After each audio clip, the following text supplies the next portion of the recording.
კანცელარიის შესასვლელთან დამონტაჟებულ პანდუს ამერიკის სახელმწიფო მდივნის თანაშემწემ დღეს ქართულ-ამერიკული ურთიერთობების კიდევ ერთი ნათელი მაგალითი უწოდა. მთავრობის ახალ ინიციატივას შეზღუდული შესაძლებლობების მქონე პირთათვის მთელი ქვეყნის მასშტაბით ინფრასტრუქტურის მოწყობის შესახებ დღეს პოპულარიზაცია ვიქტორია ნულანდმა და ირაკლი ღარიბაშვილმა ერთად გაუწიეს. პანდუსის გახსნის ცერემონიას სხვადასხვა სამხედრო ოპერაციებში დაშავებული ჯარისკაცები თავდაცვის მინისტრთან ერთად დაესწრნენ. ნულანდის სიტყვის გამოსვლაში მთავარი მესიჯით სწორედ მათთვის იყო განკუთვნილი. კვლავ ვადასტურებ ამერიკის შეერთებული შტატების ერთგულებას, რომ ხელი შეუწყოს საქართველოს უსაფრთხოებას და კეთილდღეობას. ამერიკის შეერთებული შტატების მთავრობა ამაყობს იმით, რომ მხარს უჭერს საქართველოში კერძო და საჯარო სექტორის ძალისხმევას, რომ ხელი შეუწყოს შეზღუდული შესაძლებლობების მქონე ადამიანებისთვის ფიზიკური და ეკონომიკური ბარიერების გადალახვას. მე არაერთხელ მithქვამს და სულს გავიმეორო, რომ ქვეყნის იმიჯი განიზომება იმით თუ როგორ ზრუნავს საკუთარ მოქალაქეზე. სახელმწიფოს ვალია იზრუნოს ყველა თავის მოქალაქეზე. ყოველმხრივ ხელი შეუწყოს შეზღუდული შესაძლებლობების მქონე პირების სრულფასოვან ინტეგრაციას საზოგადოებასთან. სიმბოლურია, რომ დღეს ჩვენ სწორედ აქ მთავრობის კანცელარიასთან შევიკრიბეთ ამ ძალიან სასარგებლო საჭირო და ჰუმანური სიახლის აღსანიშნავად. დღეიდან ჩვენი თანამოქალაქეების გაცილებით ადვილი იქნება მთავრობასთან კომუნიკაცია. ასევე მინდა გაცნობოთ, რომ გუშინ მთავრობის ხდომაზე მივიღეთ განწყობილება და 5 წლის განმავლობაში ჩვენი ქვეყნის ყველა საჯარო დაწესებულებაში შეიქმნება შეზღუდული შესაძლებლობების მქონე პირების ადაპტაციისათვის შესაბამისი პირობები და მათ აღარ ექნებათ გადაადგილებისა და კომუნიკაციის პრობლემა. პრემიერ-მინისტრისა და ვიქტორია ნულანდის სიტყვით გამოსვლის შემდეგ კანცელარიის წინ ფლეშმობი მოეწყო, სადაც შეზღუდული შესაძლებლობების მქონე პირები მონაწილეობდნენ. ნულანდის ერთდღიანი ვიზიტისას ეს ღონისძიება ყველაზე პომპეზური იყო. კიდევ რჩება დიდი პრობლემა გადაადგილების, დიდი პრობლემა დაწესებულებებში შეღწევის და ვიმედოვნებ, რომ დღეს უკვე საწყისი იქნება ყველა დაწესებულებაში პანდუსი იქნება ერთი მაინც, რომ ადაპტირებულად ვიგრძნოთ თავი. არ ვიცი, უბრალოდ მე ემოცია არ მყოფნის ამის გამოსახატავად, რომ გამოვხატო უფრო მეტად აი რაც გულში მაქვს ის გადმოვცე, მაგრამ აი მე ძალიან ვამაყობ, რომ ჩვენ აქ ვართ და საზოგადოებას ვჭირდებით. როგორც ღონისძიების შემდეგ გახდა ცნობილი, ნულანდმა ღარიბაშვილს ბარაკ ობამასგან მილოცვაც გადასცა და შემდგომ საქმიანობაში წარმატება უსურვა. ვიდრე კანცელარიის ეზოში გადაინაცვლებდა, ნულანდი მე-11 სართულზე საქართველოს პრეზიდენტსაც შეხვდა. ერთსაათიან შეხვედრაზე მხარეებმა საქართველოს ევროინტეგრაციისკენ სწრაფვა, ჩატარებული არჩევნები რუსეთის მიერ ოკუპირებული ტერიტორიები და ქართულ-ამერიკული ურთიერთობები განიხილეს. ჩვენ ვისაუბრეთ დემოკრატიულად ჩატარებული არჩევნების შესახებ, იმას რა დიდი მნიშვნელობა აქვს ამას ქართული დემოკრატიის კონსოლიდაციისათვის. ჩვენ ვისაუბრეთ უაღრესად საინტერესო მომავალი წლის შესახებ, როდესაც საქართველოს უნდა გადადგეს ძალიან მნიშვნელოვანი ნაბიჯები ჩვენ საერთაშორისო განვითარების გზაზე. თავდაცვის მინისტრთან შეხვედრისას საუბარი ISAF-ის ოპერაციას კიდევ ერთხელ შეეხო. მინისტრმა ამერიკის სახელმწიფო მდივნის თანაშემწეს დაჭრილი ქართველი სამხედროების რეაბილიტაციაში დახმარებისთვის მადლობა გადაუხადა. თავდაცვის კუთხით ქართულ-ამერიკული ურთიერთობების შესახებ საუბარში მინისტრის მოადგილეები და გენერალური შტაბის უფროსი გენერალ-მაიორი ვახტანგ კაპანაძეც ჩაერთნენ. განვიხილეთ თავდაცვის სამინისტროში შეიარაღებულ ძალებში მიმდინარე რეფორმები, ამერიკელების წვლილი და თანამონაწილეობა ამ რეფორმებში, ჩვენი ავღანეთში ერთობლივი ოპერაციები და ვისაუბრეთ როგორ გაგრძელდება ეს ოპერაცია უკვე 14 წლის შემდეგ. დიდი მადლობა გადაგვიხადეს ჩვენი ამ ხელა მხარდაჭერისთვის და ასევე ვისაუბრეთ ნატოზე. ნატოს პერსპექტივებზე, იცით რომ მომავალ წელს სამიტია, ამერიკის შეერთებული შტატების პოზიცია კიდევ ერთხელ დააფიქსირა ქალბატონმა ნულანდმა, რომ არის მხარდამჭერი საქართველოს გაწევრიანების. მომავალ კვირას ვაშინგტონში დაგეგმილია თავდაცვის საკითხებზე ორმხრივი კონსულტაციები ჩვენს ამერიკელ პარტნიორებთან. ამავდროულად აქ იმართება სტრატეგიული პარტნიორობის ქარტიის ფარგლებში თავდაცვისა და უსაფრთხოების საკითხებზე სამუშაო ჯგუფის შეხვედრა, სადაც ჩვენ წარსდგებით საქართველოს საგარეო საქმეთა სამინისტროს დელეგაციასთან ერთად, ასევე კონსულტაციებში მონაწილეობას მიიღებს ევროპული და ევროატლანტიკური ინტეგრაციების საკითხებზე სახელმწიფო მინისტრის აპარატი. სახელმწიფო სტრატეგიულ მნიშვნელობაზე ისაუბრა ვიქტორია ნულანდმა იუსტიციის მინისტრთან შეხვედრისას. თეა წულუკიანმა ამერიკელ სტუმარს ქვეყანაში ბოლო პერიოდში განხორციელებული ცვლილებები გააცნო და ასოცირების ხელშეკრულების მნიშვნელობაზე ესაუბრა. ამერიკის სახელმწიფო მდივნის თანაშემწე დახურულ რეჟიმში პარლამენტის თავმჯდომარესაც შეხვდა. მისი ერთდღიანი ვიზიტი დღეს მთავრდება. ვიქტორია ნულანდი საქართველოდან რუსეთში გაემგზავრება. ამერიკის შეერთებული შტატები აბსოლუტურად იზიარებს იმ მიდგომას, რომელიც აქვს საქართველოს დღევანდელ მთავრობას, რომ მთავრობამ უნდა ატაროს ქვეყანა მომავლისკენ, რომ ეს გზა უნდა იყოს განუხრელი და რაც თორე ამ გზაზე ჩვენ რა თქმა უნდა არ ვართ მარტო როგორც პატარა ქვეყანა, მაგრამ ვართ სტრატეგიული ქვეყანა, სტრატეგიული მნიშვნელობის ქვეყანა. საქართველოს ბოლო დროის მიღწევები, არჩევნები და დემოკრატია იყო ვიქტორია ნულადისა და სამოქალაქო სექტორის წარმომადგენლების საუბრისას ერთ-ერთი მთავარი თემაც. ამერიკის სახელმწიფო მდივნის თანაშემწე დახურულ რეჟიმში პარლამენტის თავმჯდომარესაც შეხვდა მისი ერთდღიანი ვიზიტი დღეს მთავრდება. ვიქტორია ნულანდი საქართველოდან რუსეთში გაემგზავრება. 8 კარი და 197 მუხლი ეს არის ადგილობრივი თვითმმართველობის კოდექსის პროექტი, რომელიც რამდენიმე დღეა პოლიტიკური ძალების უთანხმოების მიზეზია. 5-ის ნაცვლად 18 თვითმმართველი ქალაქი და მუნიციპალიტეტების გაზრდილი რაოდენობა, მერი და გამგებელი პირდაპირი არჩევის წესით. ეს დავით ნარმანიას უწყების პროექტია, რომელიც მმართველობის დეცენტრალიზაციას ისახავს მიზნად. ამავე პროექტის თანახმად თვითმმართველის სტატუსი იმ ქალაქებს მიენიჭება, სადაც მოსახლეობა 15,000 აღემატება, თუმცა საბოლოო ვარიანტი ჯერაც არ ჩამოყალიბებულა. პარლამენტის თავმჯდომარე მიიჩნევს, რომ თვითმმართველობის გაძლიერება ქვეყნის წინსვლის აუცილებელი პირობაა. დეცენტრალიზაცია და ადგილზე ჩვენი მოქალაქეებისთვის მეტი უფლებების მიცემა, ეს არის წინაპირობა ქვეყნის წინსვლის და წარმატების.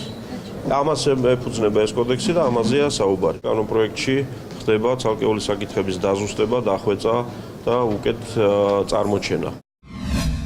თვითმმართველობის კოდექსის მე-7 კარი სახელწოდებით მუნიციპალიტეტთა რეგიონული გაერთიანება. სწორედ ეს ნაწილია პოლიტიკოსების დაპირისპირების მიზეზი. მე-7 კარის მიხედვით რეგიონებში გუბერნატორის ინსტიტუტის პარალელურად ამოქმედდება საზოგადოებრივი საბჭო, რომელიც საკრებულოს წევრებით დაკომპლექტდება. საბჭო განსაზღვრავს რეგიონის პრიორიტეტებს და გადაწყვეტილების მიღების პროცესში უშუალოდ ჩაერთვება. სეპარატიზმის საფრთხეს ხედავენ ოპოზიციური პარტიების ათეულში, რომლებიც ამ თემის ირგვლივ გაერთიანდნენ. ქართული დასის ლიდერის აზრით რისკები განსაკუთრებით ეთნიკური უმცირესობებით დასახლებულ ტერიტორიაზე არსებობს. ეთნიკური ნიშნით შემდგარ რეგიონალურ ასე იგი პარლამენტს, რომელსაც ასევე რეგიონალური ენა ექნება. რა აკლია იმისთვის, რომ თავი იგრძნოს დამოუკიდებელ სახელმწიფოდ. მხოლოდ რაღაც სეპარატისტული დროშა, რომლის დამრჭობი მუნიციპალიტეტის თავზე უსინდისო ყოველთვის გამოჩნდება. სეპარატიზმის საფრთხეს გამორიცხავს საპარლამენტო უმრავლესობა. დავით ბერძენიშვილი ოპონენტების შენიშვნებს პასუხობს და განმარტავს, რომ კოლეგიალური საბჭო გუბერნატორის სატატბირო ორგანოა და საბოლოო გადაწყვეტილებას მთავრობის მიერ დანიშნული პირი, ანუ გუბერნატორი იღებს. ბერძენიშვილი საფრთხეს ვერც ეთნიკურად დასახლებულ ტერიტორიებზე ხედავს. დამოკიდებულება სანამ იქნება ჩემიანი და სხვისიანი, მანამდე ქვეყანას არ ექნება პერსპექტივები და მეორე, დღეს 6 რაიონია. ამ კოდექსის რეალიზების შემდეგ ახალციხის დღევანდელი მუნიციპალიტეტის ბაზაზე გამოიყოფა ქალაქი ახალციხე როგორც რეგიონული ცენტრი და კიდევ 2-3 თვითმმართველი ერთეული თემი, ანუ დღეს 6-ია და იქნება თქვა 9. ახალი პროექტის მიხედვით შეიცვლება დაფინანსების წესიც. თვითმმართველობები თავად გადაწყვეტენ რაში გახარჯონ თანხა. გადასახადებიდან შემოსული თანხები რეგიონში დარჩება, ასევე თვითმმართველობებს დაუბრუნდებათ მიწისა და ქონების განკარგვის უფლებაც. საპარლამენტო უმრავლესობა ამბობს, რომ თვითმმართველობის კოდექსი ეს არის ყველა საჭირო მომსახურება სახლთან. საპარლამენტო უმცირესობა კი მუხლების დაზუსტებას ითხოვს. რაც შეეხება არასაპარლამენტო ოპოზიციას, ისინი თვითმმართველობის კოდექსში ქვეყნის დაშლის საშიშროებას ხედავენ. ამის გამო კოდექსის განხილვა დაჩქარებული წესით აღარ მოხდება. გადადექი, აცადეთ ხალხ. არ ვითხოვთ ჩვენ არაფერს. საპროტესტო აქცია ქუთაისში მერიასთან არსებული საკონკურსო საატესტაციო კომისიის წევრთა გადადგომისა და კომისიის ახალი წევრებით დაკომპლექტების მოთხოვნით დღეს გაიმართა. აქციაზე, რომლის ორგანიზატორებიც არასამთავრობო სექტორი იყო, თვითმმართველობაში შექმნილი ვითარება გააპროტესტეს. ჩვენი მოთხოვნა არის გადადგეს სასწრაფოდ თავმჯდომარე, საკრებულოს თავმჯდომარე, დაიშალოს ის კომისია, რომელიც არის არაკომპეტენტური, საშუალება მიეცეს ხელისუფალს, თქვათ მერს, რომ დააკომპლექტოს თავისი კადრები, აიღოს პასუხისგებლობა და შემდეგ ჩვენ უკვე გვექნება გვეცოდინება, ვის უნდა მოვთხოვოთ პასუხი, ვინ არის პასუხისგებელი ამ ქალაქში მიმდინარე მოვლენებზე. მორიგი არეულობა ქუთაისის მერიაში მას შემდეგ დაიწყო, რაც საკონკურსო საატესტაციო კომისიის თავმჯდომარის მოადგილის პოსტი მამუკა მღვდელაძემ დატოვა. ეს კომისია მერიის სამსახურების უფროსებს ირჩევს. გადაწყვეტილების მიზეზად მღვდელაძე კომისიის წევრებზე პატრიოტთა ალიანსის ადგილობრივი ორგანიზაციის თავმჯდომარის გოჩა თევდორაძის მხრიდან ზეწოლას ასახელებს. გოჩა თევდორაძის პარტიას ქუთაისის საკრებულოში სულ ცოტა ხნის წინ უმრავლესობა ჰყავდა და როგორც საკრებულოს წევრი ამბობს, პატრიოტთა ალიანსის თავმჯდომარე ქუთაისში მიმდინარე პოლიტიკურ პროცესებს კულუარულად მართავს. არ უწვდი ხელს კულუარულ პოლიტიკას, რომელიც ავტორი და შემოქმედი ყოველთვის არის და იქნება გოჩა თევდორაძე. ამიტომ მე დღეს გამივიღე გადაწყვეტილება, პირველი ნაბიჯი გადავდგა ასეთ, რომ დავტოვო საკონკურსო საატესტაციო კომისია, რომელიც ყველაზე უფრო ასოცირდება გოჩა თევდორაძესთან. ბრალდებების ადრესატი პატრიოტთა ალიანსის ქუთაისის ორგანიზაციის ლიდერი ბრალდებებს უარყოფს. გოჩა თევდორაძე ამბობს, რომ მამუკა მღვდელაძეს თანამდებობა უშიშროების სამსახურის წარმომადგენლებმა დაატოვებინეს. ვერავინ დამარწმუნებს, რომ ეს გადაწყვეტილება მამუკა მღვდელაძის გადაწყვეტილებაა და რომის ასე ფიქრობს. ეს მათ კისერზე იყოს, ვინც ახალგაზრდა კაცს ასეთი განცხადება გააკეთებინა. გოჩა თევდორაძე მე-6 და მე-7 მოწვევის პარლამენტის წევრი იყო ნაციონალური მოძრაობიდან, ასევე წინა ხელისუფლების დროს ქუთაისის თვითმმართველობაში მაღალ თანამდებობებზე მუშაობდა. ქუთაისის საკრებულოში ბოლო დროს განვითარებული მოვლენების შემდეგ მისი ფრაქციიდან 5 წევრი წავიდა, რაშიც თევდორაძე ძალოვანებს და კიდევ ერთ ადამიანს, პრემიერის მრჩეველს ირაკლი მელაშვილს ადანაშაულებს.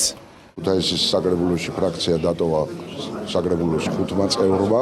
ეს არის თვითშემოქმედება სამხარეო სუსის ორგანიზაციის და ბატონი ირაკლი მელაშვილის.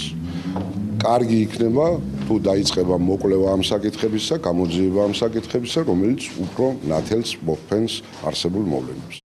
სააგენტო ნიუპრესთან საუბარში ირაკლი მელაშვილი აბსურდს უწოდებს თევდორაძის განცხადებებს პატრიოტთა ალიანსის წევრებზე განხორციელებული ზეწოლის შესახებ. პრემიერის მრჩევლის შეფასებით, პატრიოტთა ალიანსი ძალაუფლების შენარჩუნებისთვის იბრძვის, რადგან ქუთაისის მერის მოვალეობის შემსრულებლად შოთა მურღულიას დანიშვნის შემდეგ მათ არსებული ბერკეტების დაკარგვის საფრთხე იგრძნეს. სრული პასუხისმგებლობით ვაცხადებ, რომ ბოლო თვეების განმავლობაში ქუთაისის საკრებულოს არც ერთ წევრს არ შევხვედრი ვარ, გარდა საკრებულოს თავმჯდომარისა. მეტიც მე მათ საერთოდ არ ვიცნობ. არც დევიდ კოპერფილდი ვარ და არც ვოლფ მესინგი, რომ დისტანციაზე ტელეპათიური მეთოდებით მოვახდინო ზემოქმედება ადამიანებზე და ვაიძულო ისინი მიიღონ ესა თუ ის პოლიტიკური გადაწყვეტილება. ზეწოლას უარყოფენ პატრიოტთა ალიანსის ყოფილი წევრები და ისინი ფრაქციიდან წასვლის საკუთარ მიზეზებს ასახელებენ. კოორდინაცია არ იყო, ეს იყო პარტია, რომელსაც არ აქვს კონკრეტული მიმართულებები, საიდან მიდიოდა. სწორედ ამ კოორდინაციით აქედან გამომდინარე, მივიღეთ ის გადაწყვეტილება, რომ პატრიოტთა ალიანსში, ამ ფრაქციაში და ამ პარტიაში ჩვენი ადგილი არ არის. საკრებულოში მიმდინარე პროცესებს ემიჯნება ქუთაისის მერის მოვალეობის ახალი შემსრულებელი შოთა მურღულია. მიმაჩნია, რომ არც ვერეოდი და არც უნდა ჩავერიო მე ამ პროცესებში. ესაა პოლიტიკური პროცესები, ესაა ისინი არიან პოლიტიკოსები. მათ შეუძლიათ რა გადაწყვეტილებაც უნდათ ის გადაწყვეტილება მიიღონ. მე ვარ აღმასრულებელი და მე რაც მევალება, ის უნდა შევასრულო, რაც შეიძლება კარგად. უნდობლობის გამოცხადების მიუხედავად ქუთაისის მერიასთან არსებული საკონკურსო საატესტაციო კომისია მუშაობას ამ დრომდე განაგრძობს. საქართველოს ოკუპანტების გარეშე გაუმართ! ასე სკანდირებდნენ სოფელ ღოღეთში საოკუპაციო ზოლთან არასამთავრობო ორგანიზაციის წევრები და სტუდენტები. რამდენიმე ათეულმა ადამიანმა დღეს რუსული მცოცავი ოკუპაცია გააპროტესტა. ამ ადამიანების მიმართ ეს ჩვენი მიწა. ახალგაზრდებმა მავთულ ხლარტებთან საქართველოს ევროკავშირისა და ნატოს დროშები ააფრიალეს.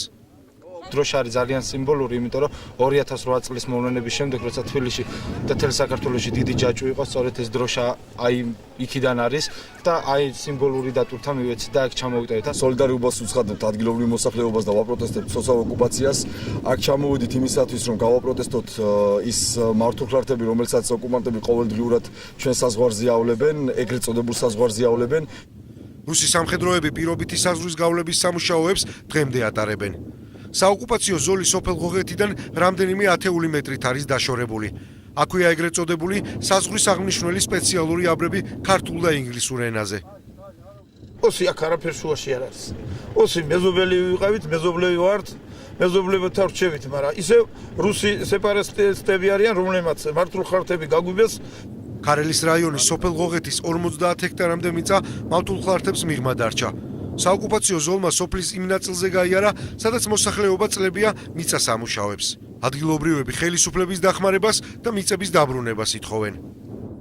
ჩვენ რა გავაკეთოთ რა მაგათთან რა დადიან ავტომატებით და იმით რა. კი, ცენ მაგრამ უიარაღო ხალხი ვართ რა გავაკეთოთ. აი ეს არის რა, ცოტა ყურადღება უნდა ხალხსაგან. ქარელის რაიონის სოფელ ხოხეთში განვითარებულ მოვლენებს თავის დროზე ევროკავშირის სადამკვირვებლო მისიაც გამოეხმაურა. მაშინ მავთულ ხალხებთან დაკავშირებით განცხადება ჯეიმს აპატურაიმაც გააკეთა.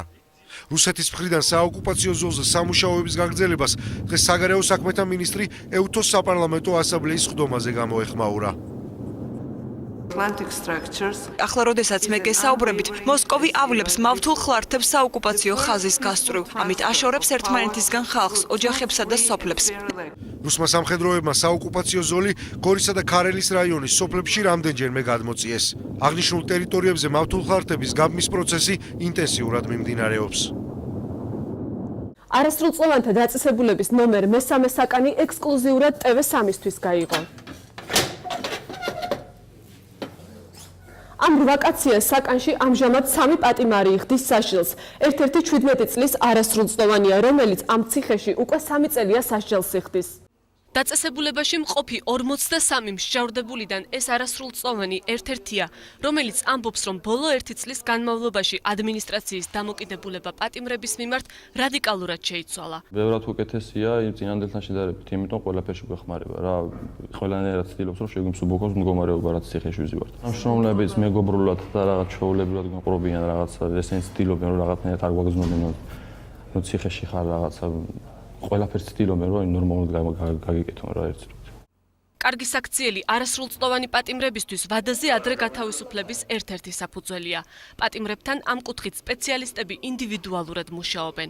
ძალიან კარგად მიქცევიან მორიგეები, ძალიან ბევრი რაღაცა შეიცვალა. მე აქ ფსიქოლოგთან დავდივარ, სოციალურ მუშაკთან დავდივარ და ისინი ცდილობენ ჩემს საკითხით გააკეთონ ყველაფერი და ყოველთვის მაგას მეუბნებიან, რომ აქედან როცა გახვალ რაღაც უნდა წაიგო ისეთი, რომ ვიცოდე, რომ მოკლედ აქ აღარასდროს აღარ დაბრუნდი და მეც ვიცი, რომ მაგას ვიზავ. აქ აღარ დაბრუნდები არასდროს.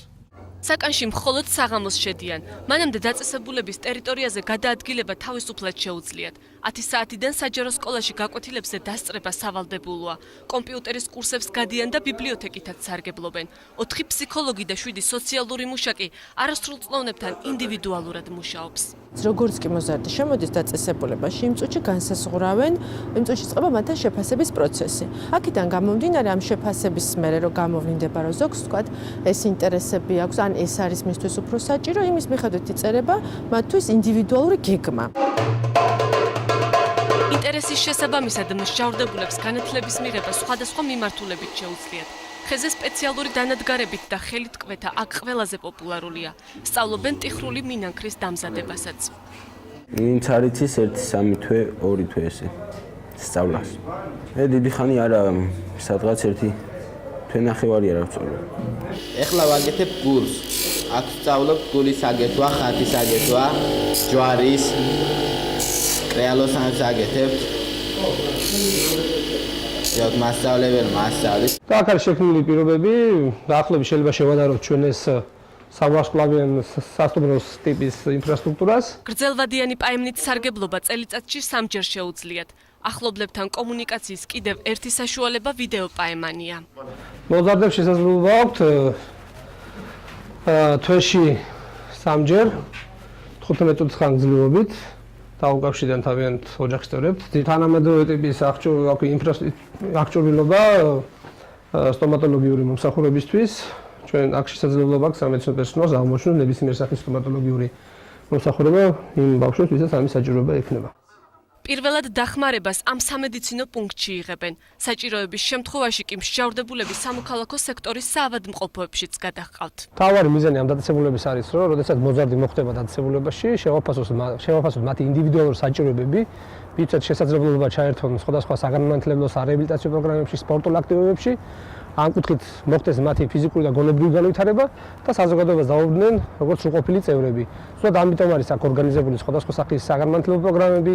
არასრულწლოვანი მსჯავრდებულების რაოდენობა ამნისტიის, ვადაზე ადრე გათავისუფლების, შეწყალების და სასჯელთა შეკრებითობის გაუქმების შემდეგ მნიშვნელოვნად შემცირდა. წინა წელს 120-ზე მეტი არასრულწლოვანი იხდიდა სასჯელს. ამჟამად კი დაწესებულებაში 43 პატიმარია. 2013 წელს ციხიდან გასული არასრულწლოვნების 30%-მა კვლავ ჩაიდინა დანაშაული და უკან ციხეში დაბრუნდა, რაც წინა წლებთან შედარებით გაცილებით დაბალი მაჩვენებელია. ნულოვანი ტოლერანტობა ადამიანის უფლებების შელახვას პირველად საქართველოში ადამიანის უფლებების დაცვის სტრატეგია და ეროვნული სამოქმედო გეგმა შეიქმნება, რომლის ინიციატორიც საქართველოს მთავრობაა. ჩვენი გულწრფელობა ძალას არ იშურებს, რათა დაამკვიდროს განცდა იმისა, რომ მთავრობა ანგარიშვალდებული და პასუხისმგებელი არის ხალხის წინაშე პირველ რიგში. სახელმწიფო პოლიტიკა გახდა სწორედ ადამიანზე ორიენტირებული. დაიწყო მასშტაბური რეფორმები ჯანდაცვის სოციალური ლაინჯერის სფეროებში. და ბოლოს ჩვენ ჩავატარეთ უპრეცედენტო დემოკრატიული არჩევნები, რომელსაც ძალიან მაღალი შეფასება მოყვა საერთაშორისო ორგანიზაციების, ჩვენი მეგობრებისა და პარტნიორების მხრიდან. მიხეილ სააკაშვილის მმართველობის პირველი წლები სწორედ ნულოვანი ტოლერანტობის მოწოდებით დაიწყო, ოღონდ კონტექსტი რადიკალურად განსხვავებული იყო, შედეგი კი უმძიმესი. ნულოვანი ტოლერანტობა წვიმანი დანაშაულის მიმართ. არანაირი პირობით საჯერ, ყველა ფიხეში. ყველაზე ბედნიერი რომ ვიყავი, მაშინ მომკლეს მე, მაშინ. ეგრეთ წოდებულ სააკაშვილის ნულოვან ტოლერანტობას უამრავი ადამიანი ემსხვერპლა. ქუჩებში, საპატიმროებში თუ საკუთარ სახლებში ექს-პრეზიდენტის მოწოდებამ ნულოვანი ტოლერანტულობის პოლიტიკის შესახებ ყველგან შეაღწია. ადამიანის უფლებების დაცვის კუთხით კი საქართველოს წლების განმავლობაში საერთაშორისო რეიტინგების ბოლოს საფეხურს იკავებდა. ძალიან კარგად მახსოვს ის დღე, როდესაც სააკაშვილი პარლამენტს მიმართავდა და მან თქვა, რომ ნულოვანი ტოლერანტობა არავითარი კომპრომისი ყველანი ციხეში. ესროლეთ ხელი ნუ აგიკანკალდებათ, როდესაც ხედავთ, რომ რაიმე ტიპის დესტრუქციულ ქმედებას აქვს ადგილი. ეს იყო ის სიტყვები, რომელმაც მისცა ბიძგი კაცრი სისხლის ამართლის პოლიტიკას პარლამენტში, რომელმაც ბიძგი მისცა პოლიციას ჩაეტარებინა სისხლიანი სპეცოპერაციები. იქ იყო თქმული, რომ თუ კი პოლიციელებო თქვენ ხედავთ, რომ ადამიანის სიცოცხლე საფრთხეშია, ნუ აგიკანკალდებათ ხელი. თუ კი თქვენ ებრძვით დანაშაულს, იყავით ნულოვნად ტოლერანტულები. დიდუბის ეკლესიასთან პოლიციის მიერ მოკლული ბუტა რობაქიძის დედა ამბობს, რომ მისი შვილის სიცოცხლე სწორედ მიხეილ სააკაშვილის მიერ გამოცხადებულმა ნულოვანმა ტოლერანტობამ იმსხვერპლა. ნულოვანი ტოლერანტობა, რაც გამოაცხადა სააკაშვილმა, ამას მოხვა ზუსტად პირველი მსხვერპლი ბუტა ჩემი 19 წლის ერთადერთი შვილი.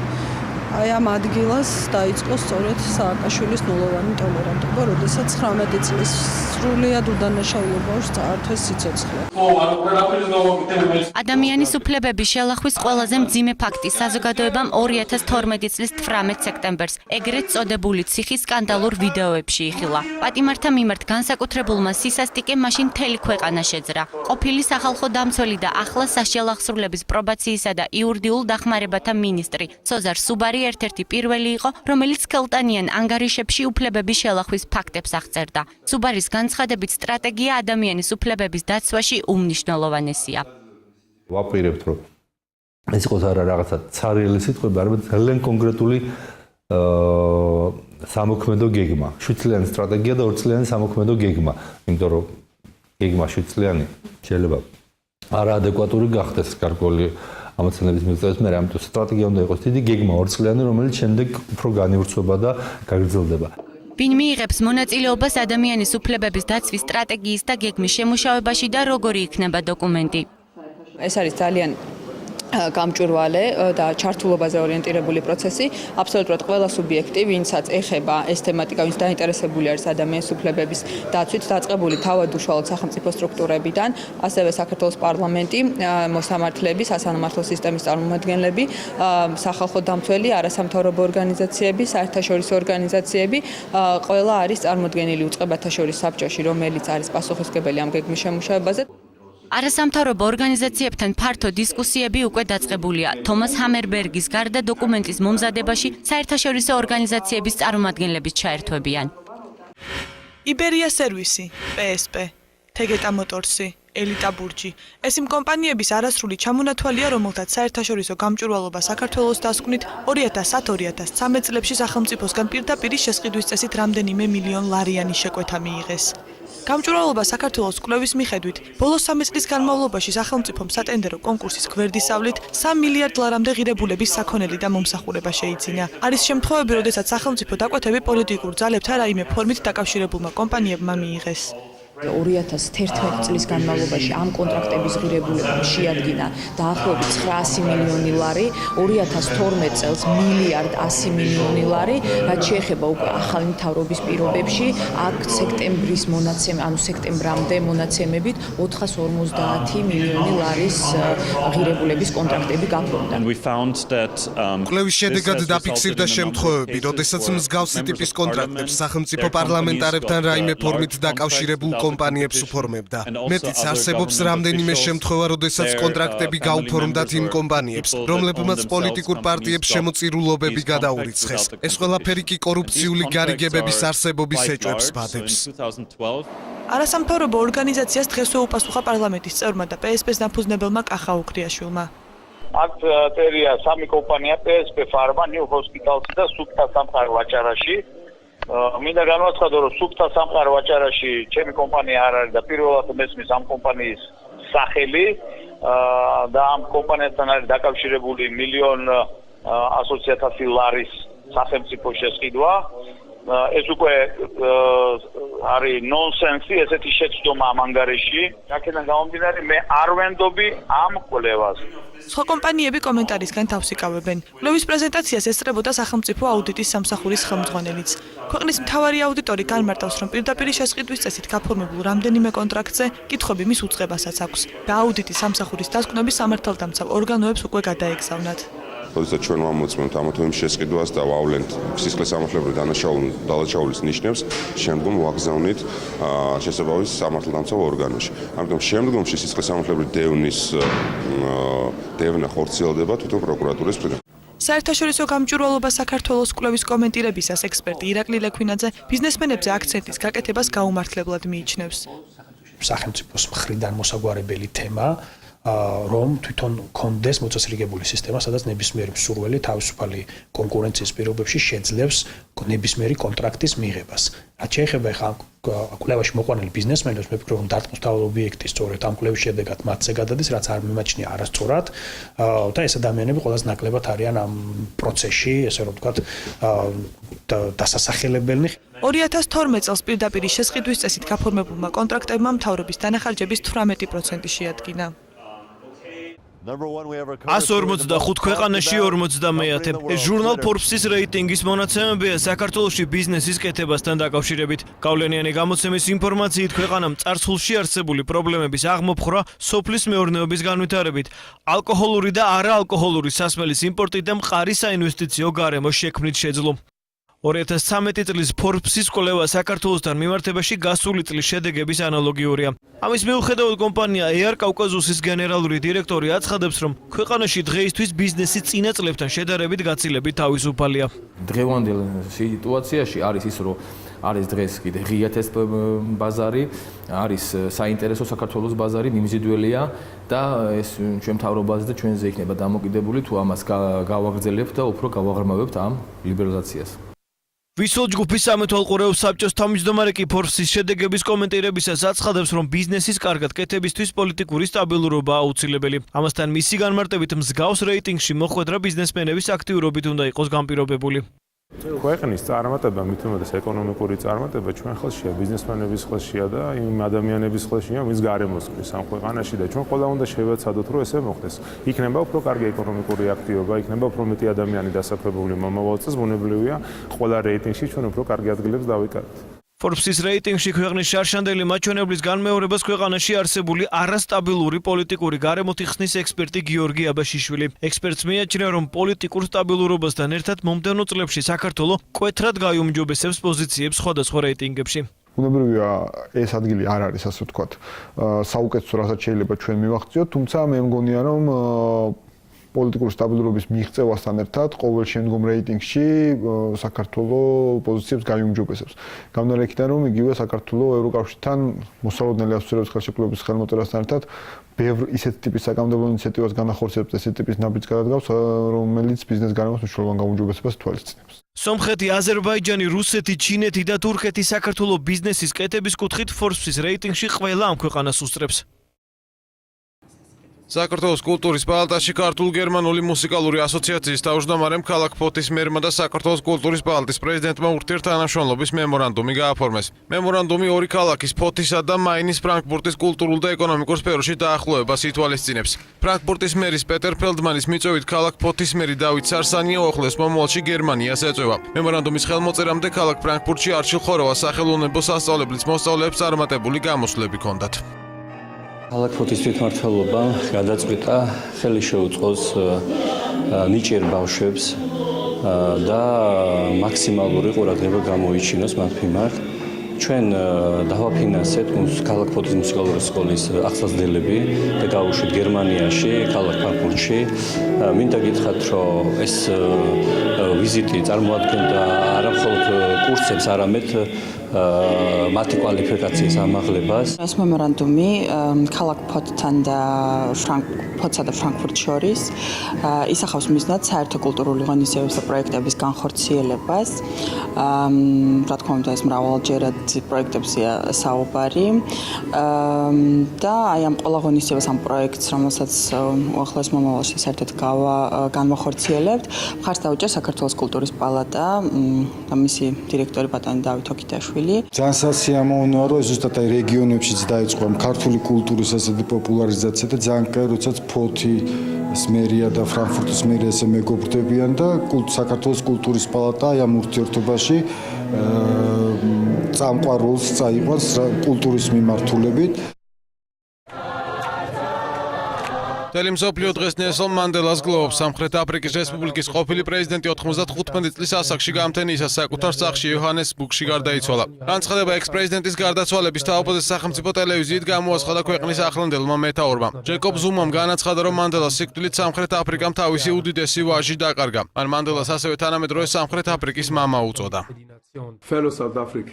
ნელსონ მანდელა ჩვენი უსაყვარლესი პრეზიდენტი, ჩვენი ქვეყნის დემოკრატიის ფუძემდებელი გარდაიცვალა. ჩვენმა სამშობლომ დაკარგა საუკეთესო შვილი, ჩვენმა ხალხმა მამა დაკარგა. წუხართ და ვგლოვობთ. უკანასკნელ თვეში მანდელას მდგომარეობა კრიტიკული იყო. ის ავადმყოფოში ივნისის დასაწყისში ფილტვში ინფექციის მოხვედრის გამო მოათავსეს. კლინიკაში გატარებული გარკვეული პერიოდის შემდეგ ექიმების რჩევით გაწერეს, თუმცა მედიკოსების მეთვალყურეობის ქვეშ რჩებოდა. მანდელა საკუთარ სახლში მკურნალობდა. 2 დღის წინ მისმა ქალიშვილმა მაკავიზე მანდელამ განაცხადა, რომ მამამისი სიკვდილის პირას იყო. დღეს კი აპარტეიდის წინააღმდეგ მებრძოლი კერპი მშვიდად მიიცვალა ოჯახის წევრების გარემოცვაში.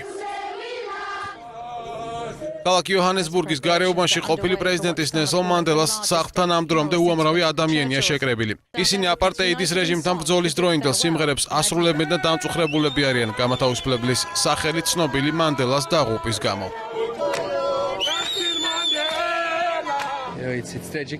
ტრაგიკული ამბავი მოხდა, გული გვწყდება, ღმერთმა ნათელში ამყოფოს მანდელას სული. ძალიან დამწუხრებული ვარ. მანდელას გარდაცვალება მთელი ერის ტკივილია. ის განუმეორებელი ადამიანი იყო. მანდელას გარდაცვალების გამო მწუხარება გამოთქვეს ამერიკის შეერთებული შტატების პრეზიდენტმა ბარაკ ობამამ, გაეროს გენერალურმა მდივანმა პან კი მუნმა, ბრიტანეთის პრემიერმა დევიდ კემერონმა და სხვა ლიდერებმა. ამერიკის პირველმა პირმა მანდელას პატივსაცემად ორშაბათამდე დროშების დაშვებაზე განკარგულება გასცა. ჩვენ ძალიან მწუხვართ ნელსონ მანდელას გარდაცვალების გამო და ყოველთვის პატივს მივაგებთ მის სახელს. მე ღრმად ვწუხვარ ნელსონ მანდელას გარდაცვალების გამო. იგი იყო სამართლიანობის მომხრე, ადამიანი, რომელმაც ბევრი ადამიანი შთააგონა. ბევრზე მოახდინა მან გავლენა თავისი უანგარო ბრძოლით ადამიანის ღირსების, თანასწორობის და თავისუფლების დასაცავად.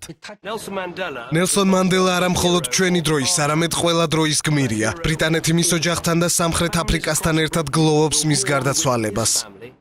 ნელსონ მანდელას გარდაცვალებას ცნობილი ადამიანების ნაწილი სოციალური ქსელის საშუალებით ეხმაურება. ჯეიმი ფოქსი, ვიქტორია ბეკემი, ბილ კლინტონი, გვინეთ პელტროუ, სემუელ ელ ჯექსონი, მაიკ ტაისონი. ეს მცირე ჩამონათვალი იმ ცნობილი სახეებისა, ვინც მწუხარება გამოთქვა და ექს-პრეზიდენტის ოჯახს სამძიმარი გამოუცხადა.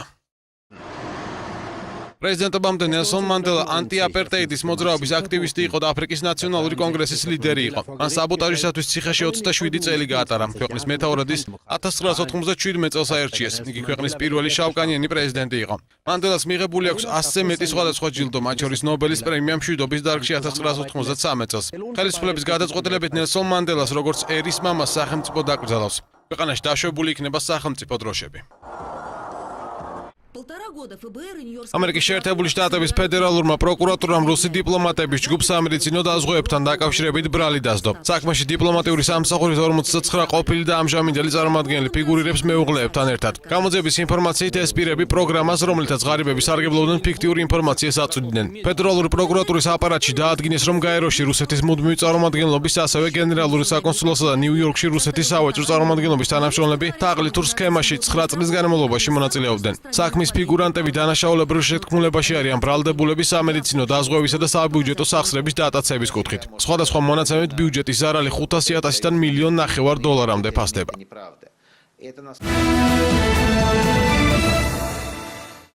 Წარსო პარიზში შეერაღებულმა პირებმა საფრანგეთის დედაქალაქში Place Vendôme-ზე მდებარე საიუველირო მაღაზიიდან 800,000 ევროს ღირებულების სამკაული გაიტაცეს. ამ დროისათვის დამნაშავეების ვინაობა დგინდება, მიმდინარეობს სათვალთვალო კამერების გაშიფრვა. ბოლო პერიოდში საფრანგეთში ძვირფასეულობის ქურდობა გახშირდა. რამდენიმე თვის წინ ამავე ქუჩაზე მდებარე მაღაზიიდან ასობით 1000 ევროს ღირებულების ნივთები გაიტაცეს. აჩაღობას ჰქონდა ადგილი კანის ფესტივალზეც, სადაც ნაკურდალის ღირებულება $1,400,000 ევროს შეადგინა. ძარცველებმა გამყიდველს იარაღის მუქარით ათობით ძვირფასი საათი გამოსძალეს და ჩანთაში ჩაალაგებინეს. როგორც ჩვენთვის არის ცნობილი, ისინი ფეხით გადაადგილდებოდნენ. ამ დროისთვის მათ იდენტიფიკაციაზე ვმუშაობთ.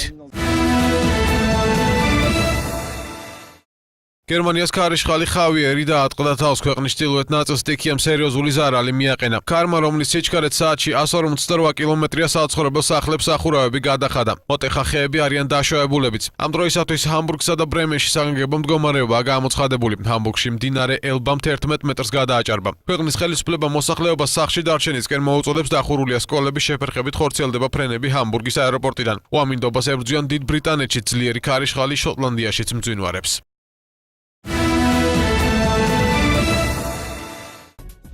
ამერიკის შეერთებულ შტატებში ტრაფიკების ობიექტების თანამშრომლებმა 24 საათიანი გაფიცვა გამოაცხადეს. ისინი საათობრივი ანაზღაურების $7 გაზრდას ითხოვენ. ამ ეტაპზე მათი საშუალო შემოსავალი საათში $6. პროტესტის ორგანიზატორები გაფიცვებს ქვეყნის კიდევ 100-მდე ქალაქში ვარაუდობენ. ობამამ უკვე გამოუცხადა მხარდაჭერა სენატის კანონპროექტს ხელფასის $9-მდე გაზრდის შესახებ. დამტკიცების შემთხვევაში კანონს რესპუბლიკელებით დაკომპლექტებული წარმომადგენლობით პალატაში გასვლა მოუწევს.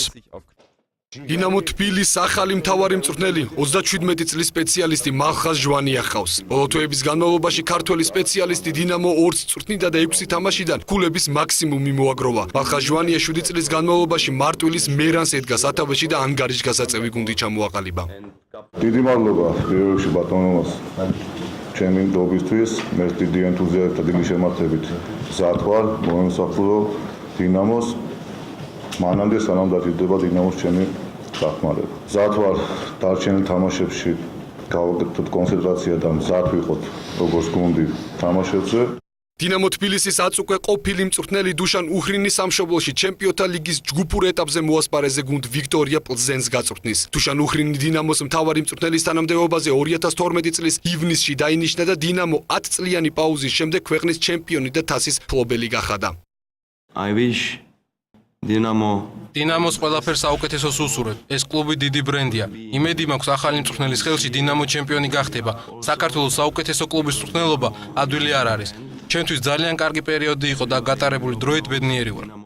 ყველაზე ტიტულოვანი ქართული გუნდის პრეზიდენტმა რომან ფიფიამ პრესკონფერენციაზე აქცენტი გუნდის გაახალგაზრდავებაზე გააკეთა და ყოფილ მწვრთნელს გაწეული სამუშაოსთვის მადლობა გადაუხადა. მინდა მადლობა გადაუხადო დუშანს იმ სამუშაოსთვის, იმ მონდომებისთვის, რაც მან გააკეთა დინამო თბილისისთვის და უსურვოთ წარმატებები თავის სამშობლოში. მალხაზ ჟვანია დინამოს მთავარი მწვრთნელის პოსტზე პირველ ოფიციალურ შეხვედრას 9 დეკემბერს ზუგდიდში ადგილობრივ კლუბთან გამართავს.